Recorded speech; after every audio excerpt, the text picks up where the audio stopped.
Un vero e proprio terremoto, quello successo alla fondazione del Teatro Pirandello di Agrigento, dove ieri si sono registrate le dimissioni del direttore generale della stessa fondazione, Calogero Tirinnocchi, dimissioni irrevocabili. La delibera è stata firmata anche in presenza di due componenti del CDA, il presidente Gaetano Aronica e il consigliere di amministrazione nominato dalla Regione Sicilia, Salvatore Nocera Bracco. Successivamente alla chiusura del CDA, anche il presidente Gaetano Aronica ha rassegnato le proprie dimissioni. I due responsabili della fondazione hanno anche allegato il nuovo cartellone della stagione, ma a loro detta non ha potuto vedere luce per motivi indipendenti dalle nostre volontà e responsabilità, dove confluisce l'impegno verso il pubblico che ha seguito le attività del teatro. Giorni fa sulla Fondazione Pirandello si è scatenata una vera e propria bufera mediatica dovuta alle modifiche del nuovo statuto. Tra i tanti interventi forti e decisi è stato quello dell'ex sindaco di Agrigento Calogero Firetto, che afferma come scacco matto in due mosse contro il Teatro Pirandello e solo per obbedire a logiche spartitorie. Il Consiglio Comunale ad Agrigento ha votato una pagina deteriore della Prima Repubblica. 12 consiglieri su 24, compatti soldatini di maggioranza, scrive Firetto, animati come per assalto alla Bastiglia, hanno votato due sostanziali modifiche allo statuto della Fondazione Luigi Pirandello. Primo, l'aumento del numero dei consiglieri di amministrazione senza alcuna ragione. Infatti non è stato spiegato un solo motivo utile alla gestione della fondazione, inoltre in controtendenza con tutte le norme recenti che riducono i consigli di amministrazione da 5 a 3.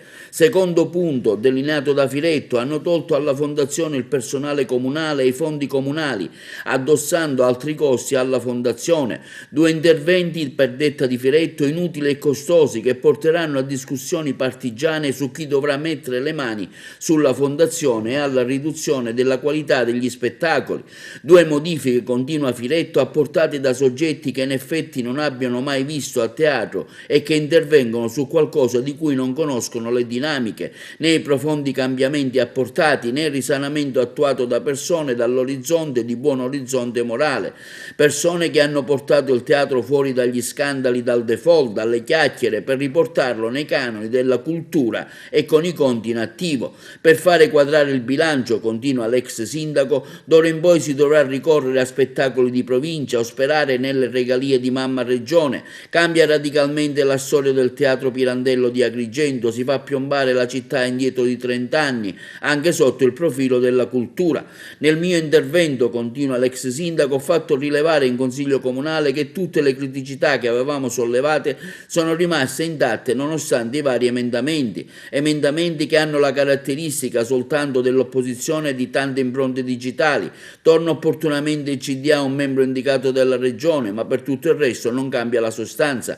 Hanno così aumentato da 3 a 5 i componenti del Consiglio di amministrazione, di cui 3 costituenti la maggioranza assoluta. Sono di nomina del sindaco, ma diventano 4 se non ci sono soggetti privati in grado di versare alla fondazione ben 150.000 euro in 3 anni per avere un posto in minoranza nel Consiglio di amministrazione.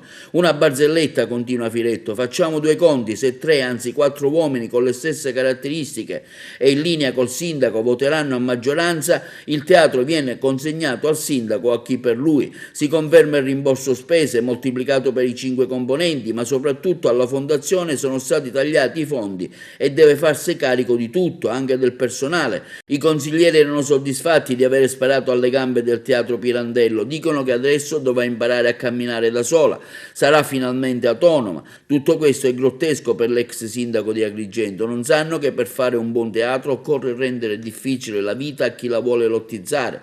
Qualche consigliere di prima nomina dice che anche di rammaricarsi per non avere potuto ragionare a mente lucida, ma è felice di avere votato. D'altra parte, come si dice, è stato un delitto d'impeto. La responsabilità è una parola troppo difficile da cogliere.